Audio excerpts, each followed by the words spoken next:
Kelp, is it really just seaweed? In this video, we're going to get into it. You're here with Mark Batwell and Dave Hansen on Perfect Gardens TV. As promised, part 3, Kelp, product review, down to earth. Dave, let's go ahead and get into it, brother.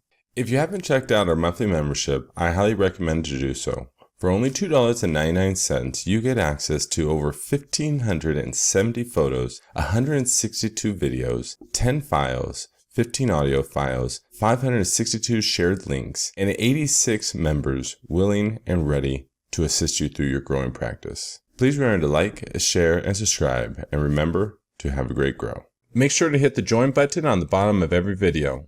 So we dived into back guano and we're seeing the benefits, and now we're going to go down into the soil and put an amendment that's potentially going to help further the biology below. Every single time before we get into these, we actually jump on the call with literally one of the head guys over at Down to Earth to extract information that literally they're not able to say because of liability reasons. And it's so nice to be able to get into these videos in depth. And I just want you to know, to be able to share that information with clarity versus sharing just a bunch of bro science that is confusing to the industry. So once again, Dave, go ahead and please take over. Thank you. So we're going to dive into the benefits of Kelp. The Kelp meal is coming in at a 0.1-2 for the MPK value.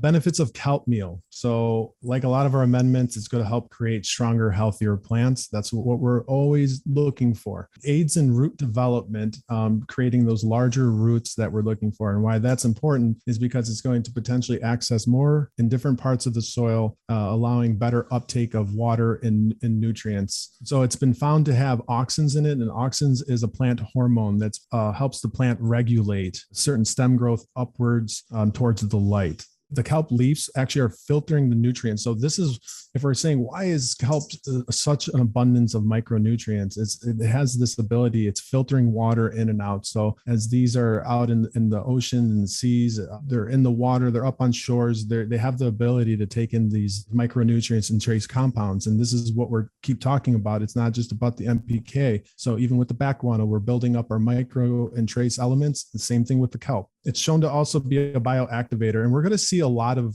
certain products, and might seem like it's kind of repetitive, but why is it a bioactivator? And we have to remember, if we're feeding the soil, and that's what we're trying to do, then we're just creating further food sources. So as the biology and the microbes and the bacteria start breaking down, they're naturally going to be reproducing and furthering their population growth. So if the population growths are more abundant, then the process of breaking down that compost as well could be sped up under the right conditions. It's still going to take you to mix your compost and to do certain things, so you don't get bad bacteria. You said something right there that was like pulling it out back from our previous conversation, was when you think about the ocean, right? It's a more of an alkaline environment, high sodium environment, right? And so if you put sodium into our soil, what's going to happen? It's going to react with too many things, and things aren't going to want to play around together, basically. And it's just really interesting, kind of like what you said, and just absorbing that in my mind, is that all these trace minerals that are basically, every single time there's a rainfall, trace minerals go through our humic layer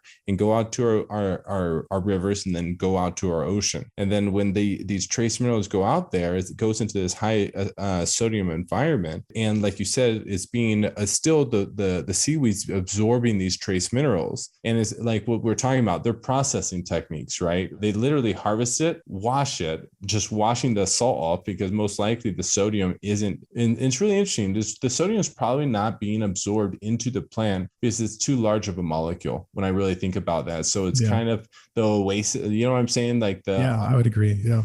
Really interesting. I was like, boom. Oh, wow. Interesting. And it can absorb the trace minerals, but it keeps the higher salt content out of it. So all they have to do is just wash it off.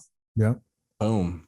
Yeah. All right. Sorry. Keep going. I like that. That's excellent point. Another great benefit, you can use it during transplanting. So going back up to the first part of the slide, we're talking about auxins or the plant hormones that are potentially going to help further your growth. So if you're going into transplanting, you can keep the same regimen if you're using different products like mycos or something to inoculate with a fungi. You can add this in the soil and the substrate, and it's only going to further the diversity for that root development. So transplanting, you can be part of your routine if you choose to do so. And of course, it's a great source of potassium. Moving on, application methods, it's same thing, similar. We can add it to our compost. And as I stated before, if science kind of shows it as it being a bioactivator, and it's because it's just another food source and availability for all of the living matter that's in the soil to start colonizing and creating more healthy populations. Compost teas. So to add in, sorry about that, just to add into what you're saying is why that happens is we're talking about basically the root systems. They basically produce bacteria. Right. And so they're going out there and eating the bacteria and also producing their own bacteria. Basically, the reason why it helps stimulate the root development is because as the roots take up the bacteria, and depending upon whatever is missing within the plants, the bacteria also are responsible for stimulating the hyphae and the root hairs. So I think having these trace minerals there, and because the plant is probably deficient just kind of starting off, and because there's bacteria hopefully on the seed if they're not sterilized, so in a sense when it goes out there and eats these minerals, it like we were talking about, it helps further re-stimulate those root developments because there's more of a food source, a trace mineral abundance. And I'm just kind of hitting that in my head too. Yeah, I mean, and science shows that. They show, the fibrous hairs, the increase, and there's that movement of bacteria in and out of those cellular structures of the root zones and stuff like that. And basically the plants are like farming. It's kind of cool to think about. Compost teas, great way to add nutrients and root enhancements to your worm. Compost teas. Top dressing, personally, you can do it. I personally like to have it deeper in the substrate. And the reason being is we have to remember that it's the dried material. It's going to absorb moisture, kind of rehydrate itself. And I kind of like that in the root zones if I can. It's not that you can't top dress and work it in there, but what I find often is that you see a lot of it still on top as it rehydrates and doesn't necessarily penetrate into the substrate as other minerals would with its solubility. It's a physical form, so it's a little bit different. Absolutely can. Just from my experiences, I like it in the soil near the roots. Antifoiler spray, giving plants trace elements that they might be missing. Always do a small test before applying a crop. And I'm probably going to say that over and over. I always recommend, if you've never used something, take the time, make sure your ratios and measurements are correctly. Take a plant, isolate it, spray underneath the leaves. We have to remember the stomatas are underneath. That's where you're going to get the benefits of the absorption of those micronutrients, and give it a little bit. You don't want to ruin a whole crop because you didn't have something dialed in. And remember, guys, if you are going to do a foliar spray, treat your water with 1 ml drops of balance to clean the water before adding in the kelp to really take advantage of everything.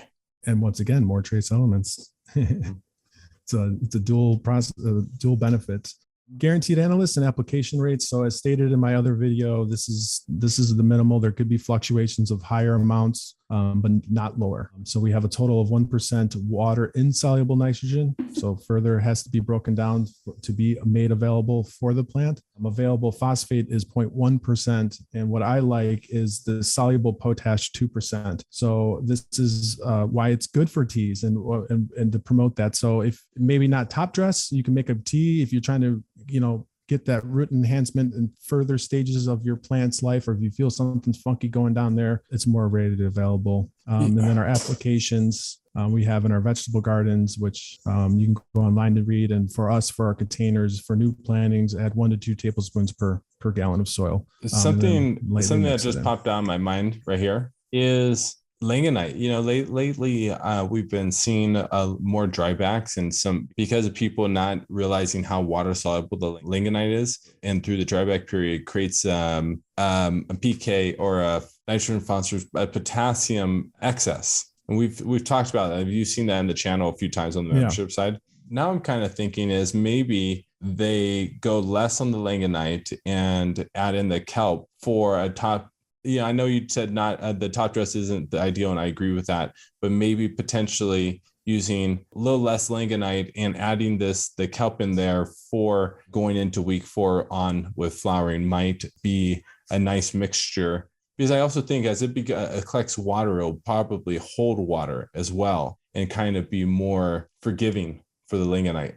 No, absolutely. Absolutely. And me and you were talking about the lignite, and I'm kind of doing some side thoughts and experiments. So we'll have more to come to that, especially when we review that, because that's on our list to come. So Cool. it'd be good to dive deep into that.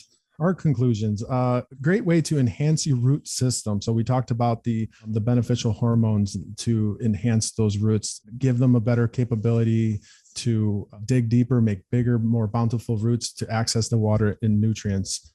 Contains lots of trace elements, good food source for microbes and bacteria. And that's what I love hitting on every time, is that we're going to create this diversity through different products for food sources. So we often say that with organics, we're not feeding the plant, we're feeding the soil. And that's a very important to me to always constantly remember that, because if they have the food source, then they have the accessibility to provide nutrients to the plants. And there is other available forms to fit your needs, not necessarily from down to earth, but if you're in a deep water cultivation or hydroponic systems, there are liquid forms of seaweed and kelp. Further your research on that as well, if it does and will suit your needs for your grow. And it's great for transplanting. We talked about that. It's could be an additional benefit when moving forward and upsizing your pots. An additional thing why kelp probably is so beneficial is because it has a lower amount of K2O. It's not going to be such an antagonist to the calcium that you're adding to the plants as the plant is dramatically growing. I think if I remember straight, having too much K2O will inhibit the calcium. And so by having a little less, though, is minimum law of tolerance is, I think, why kelp also potentially is such a beneficial growth stimulator early on, because it's closer into the thresholds of these macro and trace minerals that are needed during these specific times of growth for specific plants. Dang. Yeah, good thought. It always seems like calcium's always the one that's getting affected too. It's always getting bullied by those other nutrients, getting locked out and not able to move around like it wants to. It's like looking at its mobile friends, and it's like, but that's a good thought. I like it. So we're going to end this by we are what we put in our soil. And I'm a big believer in that through our communities and through our knowledge, we can expand and create very beneficial foods. And there's a William Logan quote that I'd like to share with you guys. And it says, "How can I stand on the ground every day and not feel its power? How can I live my life stepping on this stuff and not wander at it?" And I love this quote because that's exactly how I feel. And when you have vegetables and you further your knowledge of the biology of the soil, it's just endless amounts of information, and our science and dedicated people that are continuing our knowledge and growth really expand the complexity of life and how beautiful it really can be. So I just wanted to share that with the community. Dave, thank you so much, man. Please remember to like, share, and subscribe. And here are just a few of the snippets that we were able to get from our recorded conversation of making decisions in line with one of our values here at Perfect Gardens, is doing our due diligence. So let's go ahead and open up to some of the in snippets with Adam from Down to Earth. I've seen some comments of people, talking about, depleting back guano. And these are all concerns that the different parts of the communities have. And I explained, that's sourced from a certain amount of caves. And what about heavy metals? They're talking about heavy metals. And I know that's a sensitive subject with food and everything. And I'm like, oh God, I don't know if our standards, are they low? Do we fully understand it? Because you look at there's arsenic in apple seeds. I have to avoid that when I had chickens. And I think in cherry pits, there's levels of certain toxins that, if we consume them at higher levels, we can, get sick. But so that's one thing leads to another. So my lack of knowledge of what the community brought, I don't look at it as a negative. It's okay, let's research heavy metals now. Okay, does back guano really have that? Let's dive into it. So it sparks so much throughout our community. Sure. And specifically speaking to heavy metals, registering products with certain states and also getting listed for OMRI requires the adherence to basically that your product meet certain thresholds. anyway. So thank you for that. That's a valid point. Yeah, and I can't tell you off the top of my head what the OMRI standards are, but they're more stringent than the state standards are. Right. And but that could easily be found. And it does get a little hairy when you look at some of the states like California, where they have, instead of a input threshold, they have a finished product threshold, which is an order of magnitude more stringent than the input threshold, because they're talking parts per billion, and in inputs you're talking parts per million, and you have whole crops that are reliant on passing these tests, so people can get really, really into it. But if you can't have any of this basically nature has heavy metals in it. Your backyard has more than any of these inputs do. And you could also throw other materials like uranium in there and such. It exists ubiquitously throughout the environment. But we have sort of a knee-jerk reaction sometimes when we see any presence, and that's problematic because, again, usually your backyard has more than these inputs that you put in. If you just went out there and ate some soil or something like that. Yeah.